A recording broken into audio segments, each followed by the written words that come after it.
इस जोगी कला की पावन धरा पर विराजमान माँ भगवती, माँ काली, जो जगत की जननी है, जगत माता है, जिसकी वंदना तो स्वयं ब्रह्मा विष्णु महेश जैसे देवता भी करते हैं, जो भक्तों से माँ की तरह प्रेम करने वाली है, ऐसी करुणामयी माँ भगवती, माँ काली के चरणों में कोटि कोटि प्रणाम करता हूँ। उनके दर्शनों के लिए आए हुए समस्त सूक्ष्म शक्तियों को हनुमान जी महाराज, गणेश जी महाराज, भैरवनाथ, ग्राम देवता, स्थान देवता, भू देवता, समस्त पूज्य जनों के चरणों में प्रणाम करते हुए यहाँ पर उपस्थित शक्ति स्वरूपा हमारी माताएं, बहनें, भाई बंधु, बड़े बुजुर्ग, ज्ञानी जन, बुद्धिजीवी गण, सभी को गोस्वामी तुलसीदास जी की इस चौपाई के साथ प्रणाम करता हूँ। कि सिया राम में सब जग जानी, करहु प्रणाम जोरी जुगी पानी। अतः आप सभी को बारंबार प्रणाम करता हूँ। विशेष रूप से तो इस त्रिदिवसीय कथा के हमारे मुख्य यजमान सुनील कुमार जी, सुशील कुमार जी, उनकी धर्मपत्नी, माता पिता, भाई बंधु, सभी बड़े भाव के साथ, बड़ी श्रद्धा के साथ इस त्रिदिवसीय कथा का आयोजन कराकर उसका रसास्वादन कर रहे हैं, रसपान कर रहे हैं। इसलिए आप सभी को बहुत बहुत दुआएं, मंगल कामनाएं। माँ भगवती की कृपा सदैव आप पर बनी रहे, आपके जीवन में सुख, शांति, सौभाग्य सदा बना रहे, यही माँ भगवती, माँ काली से निवेदन करते हैं। बंधु अवसर मिला है तो यह बड़े सौभाग्य की बात होती है, क्योंकि कहा जाता है कि जब मनुष्य के कई जन्मों के पुण्य कर्म जागृत होते हैं, संग्रहित होते हैं, तब जाकर के कहीं कोई माँ भगवती का भक्त बनता है, उपासक बनता है। इसलिए हम लोग निश्चित ही सौभाग्यशाली हैं कि यहाँ पर बैठ करके माँ भगवती की महिमा का गान करने का, उनकी महिमा को श्रवण करने का हम सभी को सौभाग्य मिला है। जानते हैं ये सौभाग्य किसके द्वारा मिला है? वैसे तो माँ भगवती के द्वारा ही मिला है, क्योंकि जब माँ भगवती जगदम्बा अपने भक्तों पर अति प्रसन्न हो जाती है और वो भक्तों पर कृपा करना चाहती है, कुछ देना चाहती है ना, तो सबसे पहले उसे अपनी कथा सुनने का अवसर प्रदान कर देती है। तो निश्चित ही माँ भगवती की कृपा से ही हम सभी को ऐसा सौभाग्य मिला है। लेकिन माँ भगवती ने माध्यम तो हमारे सुनील कुमार जी को बनाया है, सुशील कुमार जी को बनाया है, उनके पूरे परिवार को बनाया है। इसलिए आप सब लोग एक बार तालियां बजा करके उनका धन्यवाद कीजिए, जो इस जोवी कला की पावन धरती पर माँ भगवती की कथा रूपी गंगा को प्रवाहित करने का प्रयास कर रहे हैं।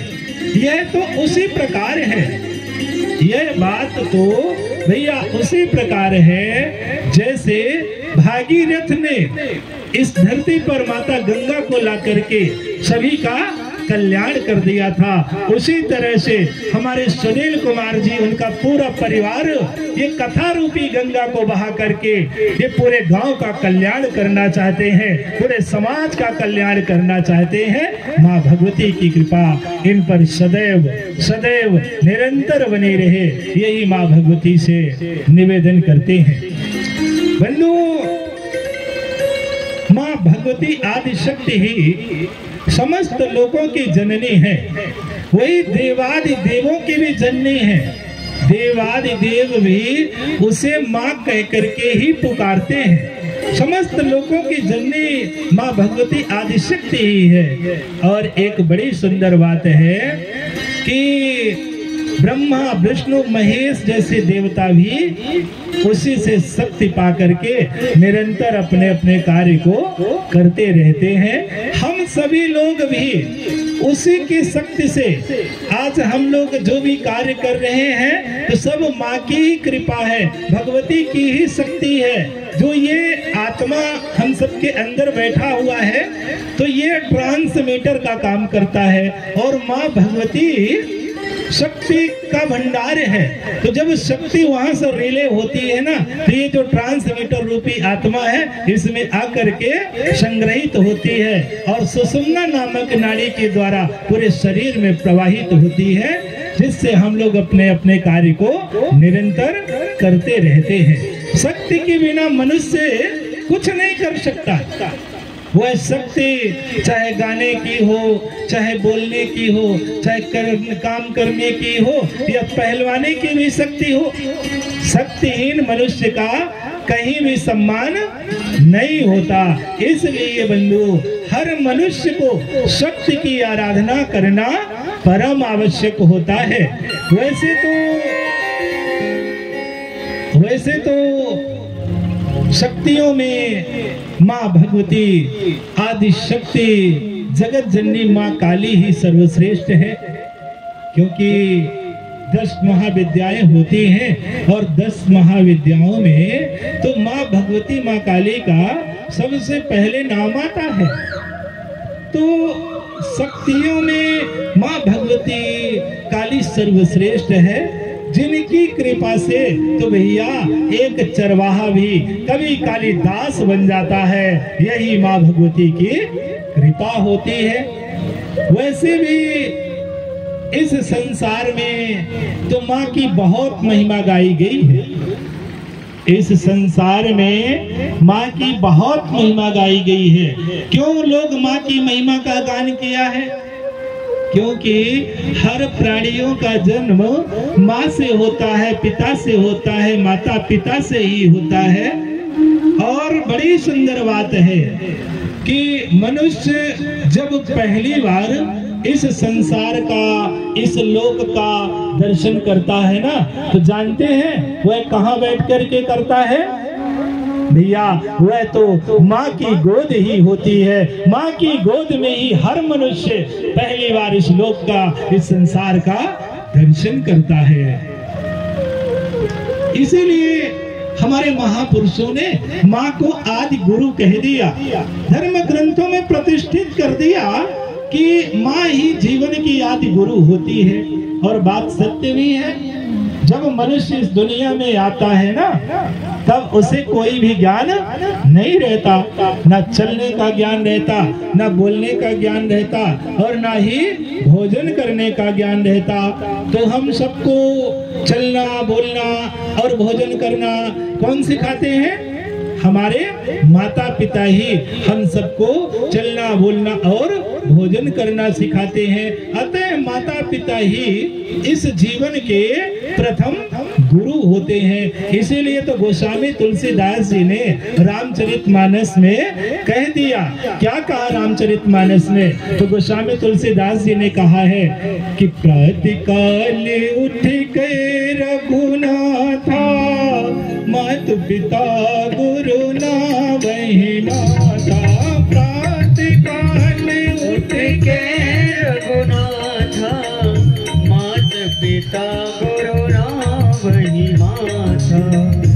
प्रातःकाल उठ के रघुनाथा, माता पिता गुरु ना वही माता। बंधुओं, गोस्वामी तुलसीदास जी ने रामचरितमानस में लिखा है कि भगवान राम भी सुबह सुबह उठ करके सबसे पहले किसकी वंदना करते थे? मातु पिता। पहले माँ की वंदना करते थे, फिर पिता की वंदना करते थे, इसके बाद अपने सदगुरु के चरणों की वंदना करते थे। गोस्वामी तुलसीदास जी ने ऐसा क्यों लिखा कि प्रातःकाल उठ के रघुनाथा, मातु पिता गुरु ना वही माता? क्यों लिखा गोस्वामी तुलसीदास जी ने? क्योंकि गोस्वामी तुलसीदास जी भी जानते थे कि दुनिया में माँ से बढ़ करके और कोई नहीं होता, इसलिए उन्होंने लिखा है। नहीं तो गोस्वामी जी ऐसा भी लिख सकते थे कि प्रातःकाल उठ के रघुनाथा, पिता मातु गुरु नावई माथा, या ऐसा भी लिख सकते थे कि प्रातःकाल उठ के रघुनाथा, गुरु पितु माता नावई माथा। उन्होंने ऐसा नहीं लिखा। उन्होंने क्या लिखा कि प्रातःकाल उठ के रघुनाथा, मातु पिता गुरु नावई माथा। इन बातों से सिद्ध होता है कि माँ से बढ़ करके दुनिया में और कोई नहीं होता, माँ ही सर्वश्रेष्ठ होती है।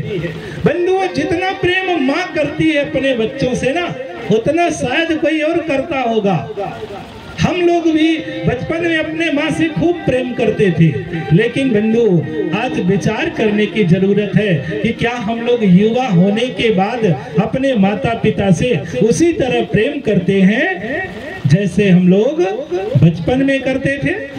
ये विचार करने की आवश्यकता है। अथवा हम लोग अपने माता पिता से क्या उसी तरह उनके साथ रहते हैं जैसे हम लोग बचपन में माता पिता के साथ रहते थे? ये सब विचार करने की बात है। और क्या आज का ये जो समाज है,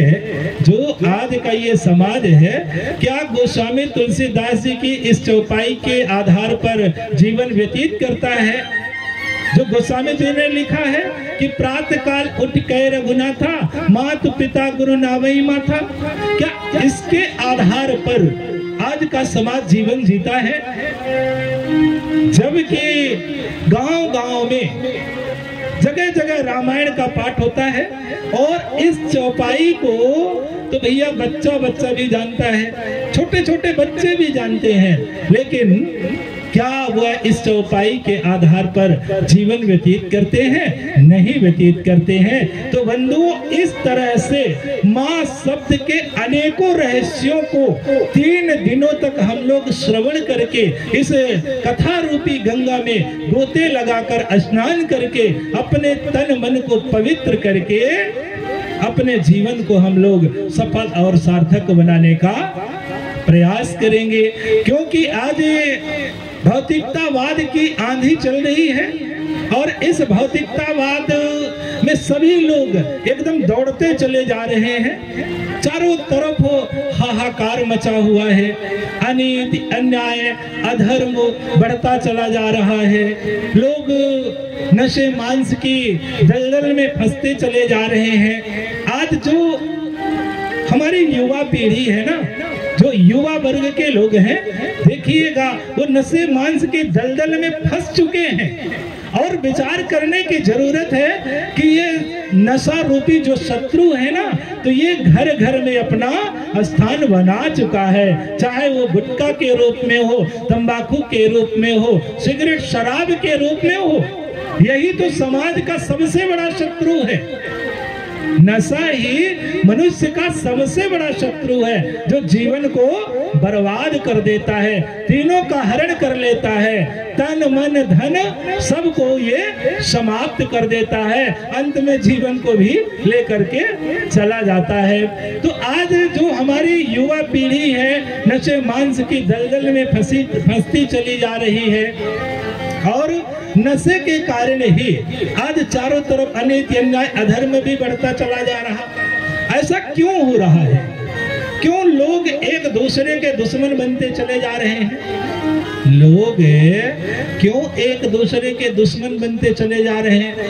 आज अधिकांशतः, हर जगह की तो बात नहीं कर रहे, पर अधिकांशतः भाई भाई का दुश्मन बनता चला जा रहा, पड़ोसी पड़ोसी का दुश्मन बनता चला जा रहा है, और एक देश दूसरे देश का भी दुश्मन बनता चला जा रहा है। ऐसा क्यों हो रहा है?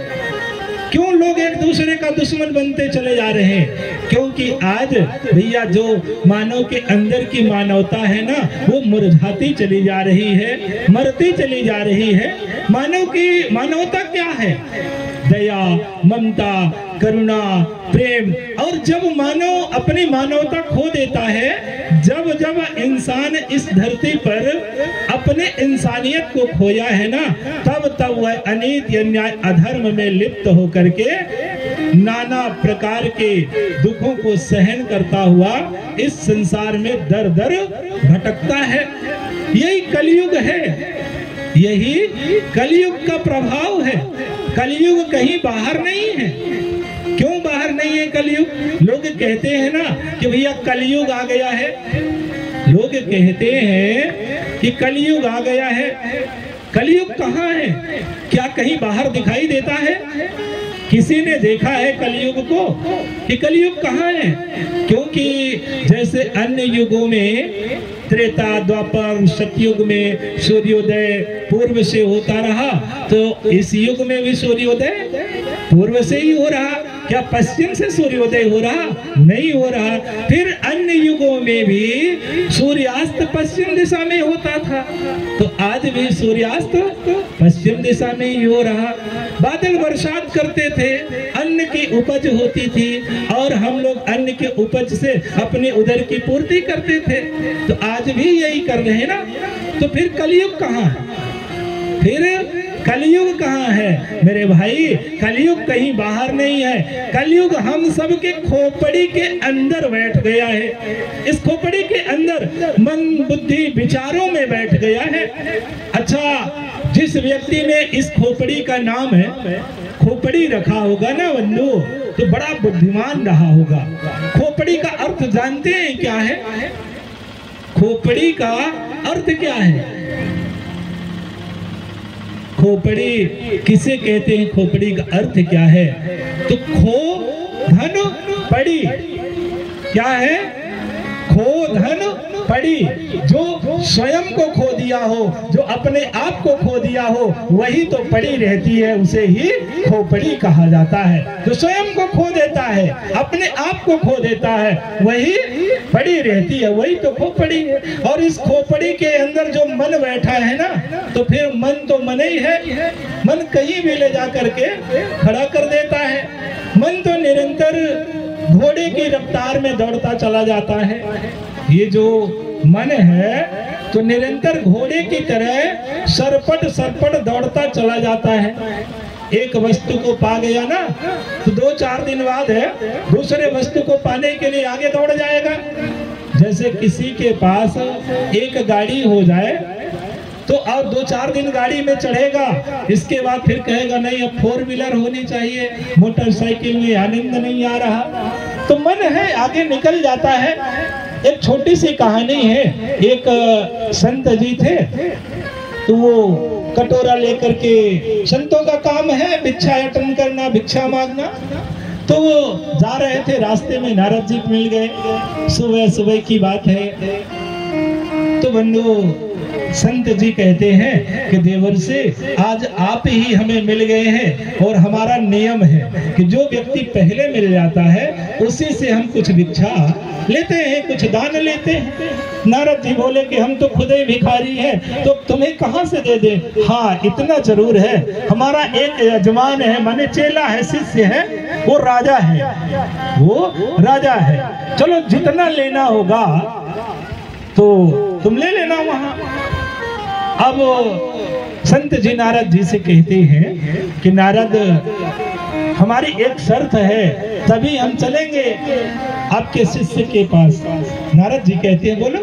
बोले ये जो हमारा कटोरा है तो आपके शिष्य को पूरा भरना पड़ेगा, तभी हम चलेंगे। बोले महाराज, हमारे शिष्य कोई छोटे मोटे आदमी थोड़ी है, हमारे शिष्य छोटे मोटे आदमी कोई थोड़ी है, हमारे शिष्य तो बहुत बड़े हैं, राजा है वो, राजा बहुत बड़े दिल के हैं, छोटे मोटे आदमी नहीं है। तो संत जी कहते हैं कि ठीक है नारद, चलते हैं।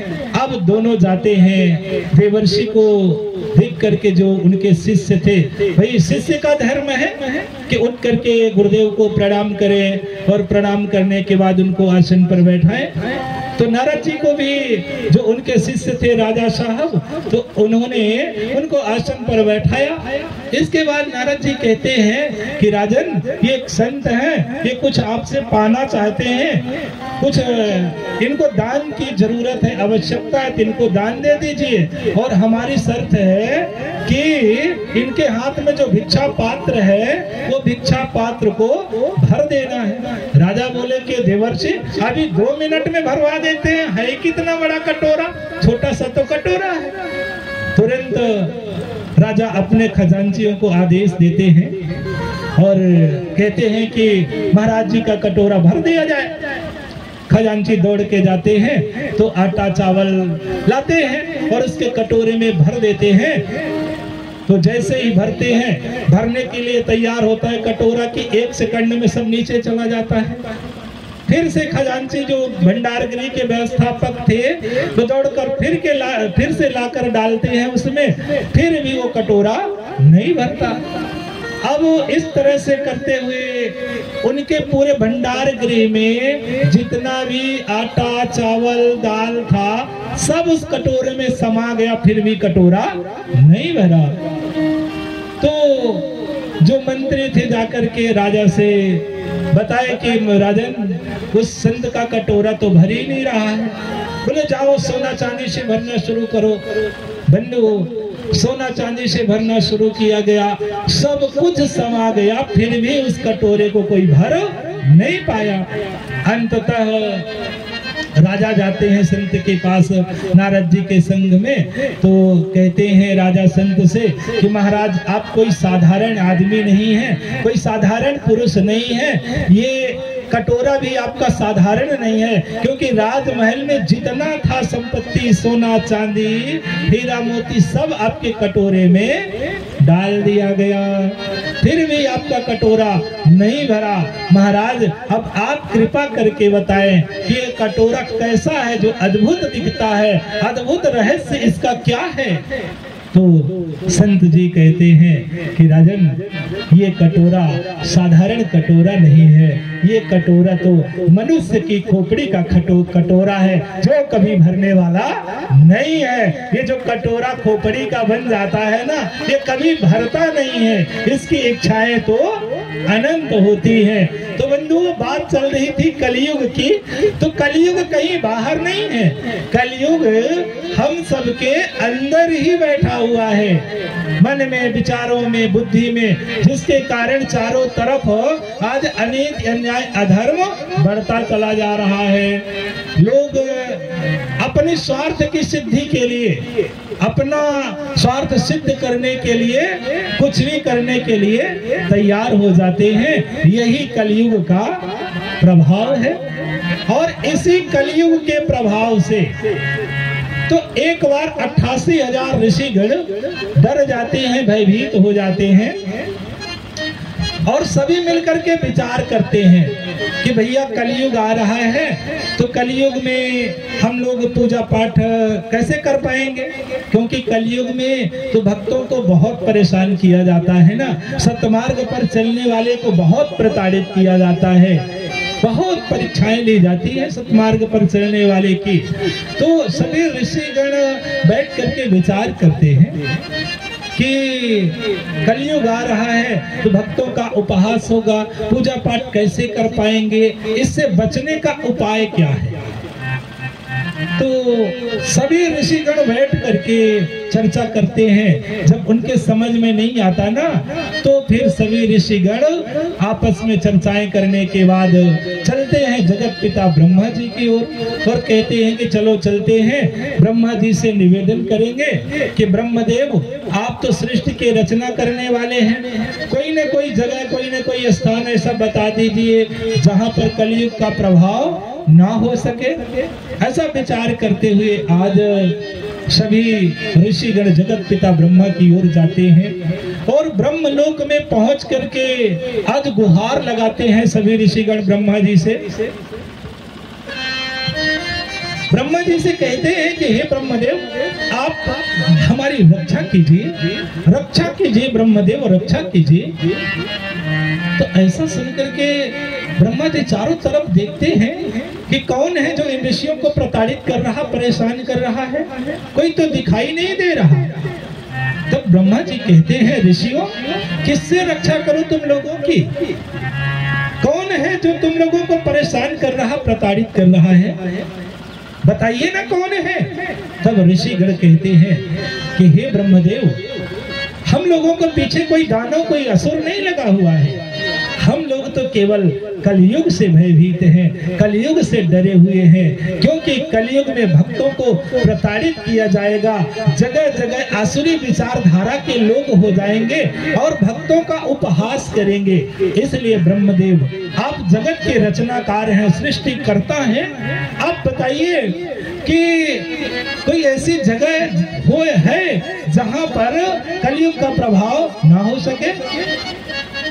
ब्रह्मा जी कहते हैं कि ऋषियों तुम लोग चिंता मत करो, तुम लोग चिंता मत करो, हम जरूर एक ऐसा स्थान बताएंगे जहां पर कलयुग का प्रभाव नहीं हो पाएगा।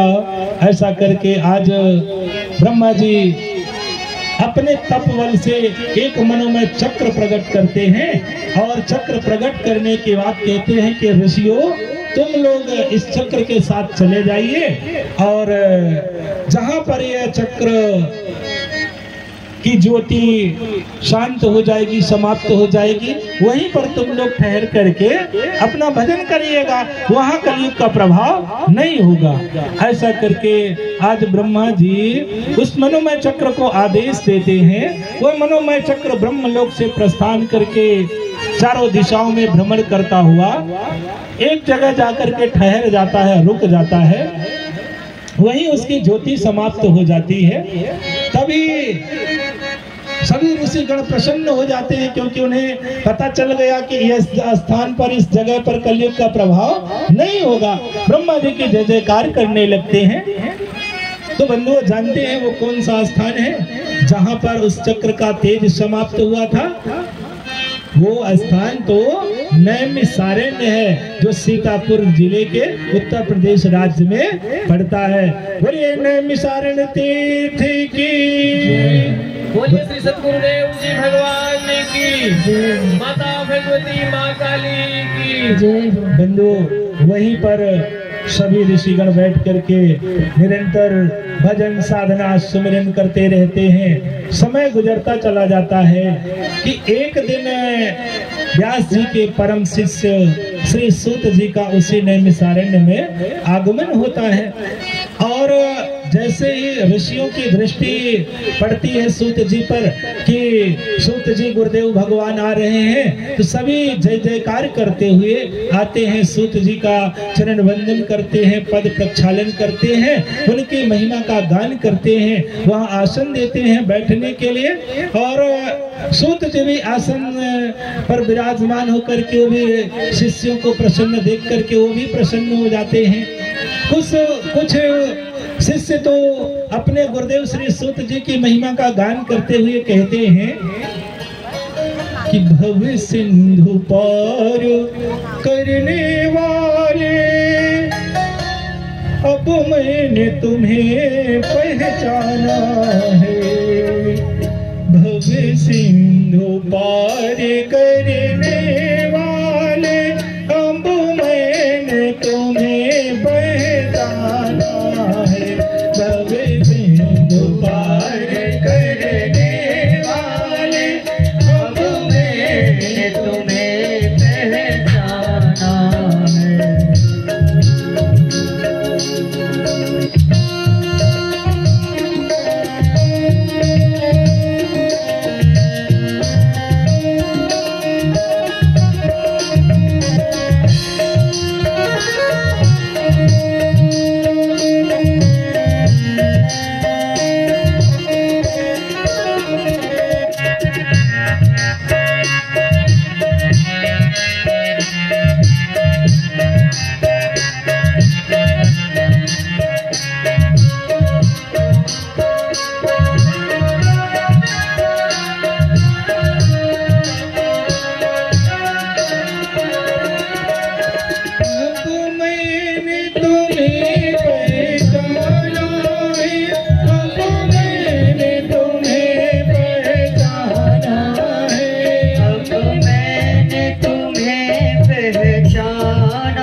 को झुकाया दुनिया में, झुक गया जो सिर तेरे चरणों में, अब और न कहीं झुकाना है।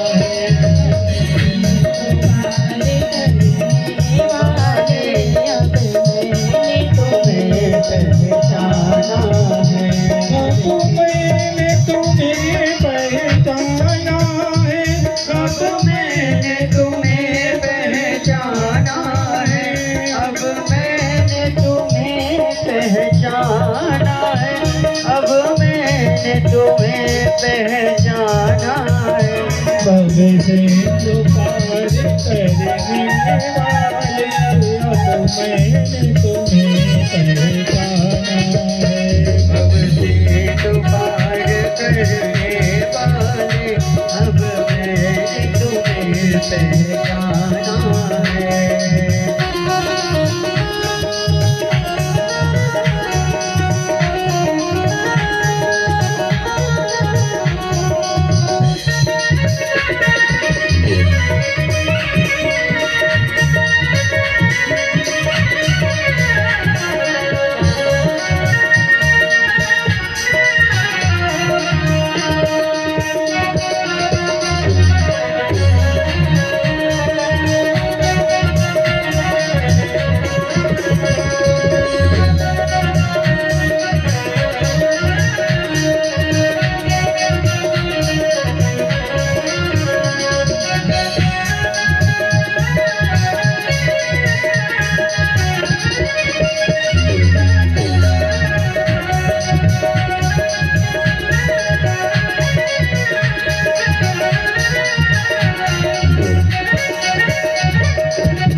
हृदय में मुझको बसा लेना,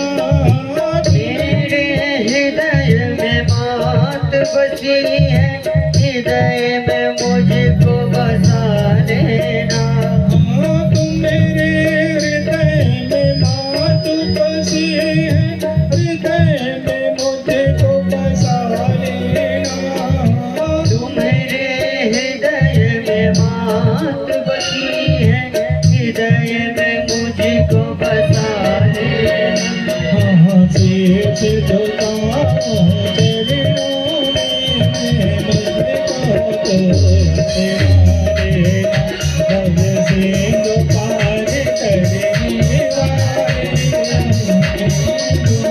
से पहचाना है करने वाले, अब मैंने तुम्हें पहचाना है। मैंने तुम्हें पहचाना है, मैंने तुम्हें पहचाना है। अब मैंने तुम्हें पहचाना है, अब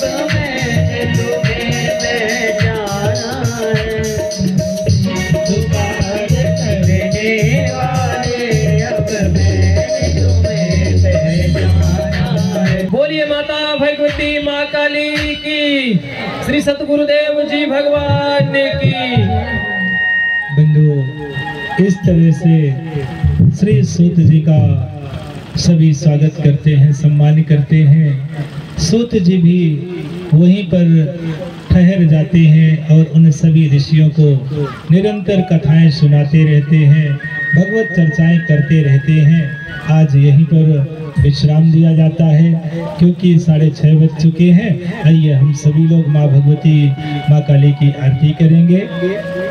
यहीं पर कथा को विश्राम देते हुए आप सभी को बहुत बहुत दुआएं, मंगल कामनाएं आप सभी के जीवन में सदैव सुख शांति समृद्धि सौभाग्य बना रहे। बोलिए माता भगवती माँ काली की, ओम सुत हनुमान की जय हो।